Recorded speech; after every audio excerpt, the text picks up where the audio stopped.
講到這國內電商平台 PC Home 傳出講，互海客做一點名，講350萬筆的會員資料支付系統都已經洩露出去了。PC Home 表示講，目前無發現講這 PC Home 的主站或者是核心英文系統有互入侵。不過這 PC Home 旗下第三方支付服務歹錢包啊，證實講有收到這討贖金的信息，強調講這交易資料、點數和卡號相關資訊是攏無洩露出去。那數發部的蘇珊素表示講，今仔日已經來辦理着實地行政檢查，維護民眾的權益。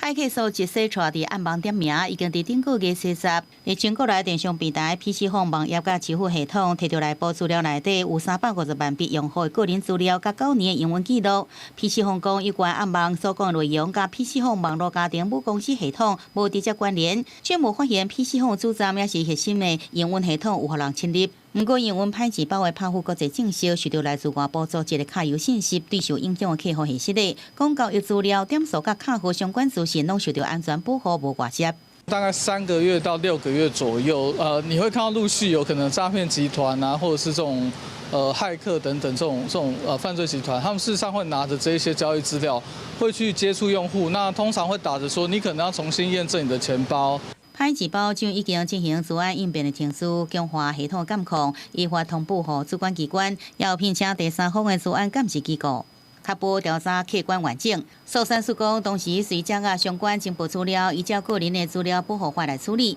且辦理實地行政的檢查。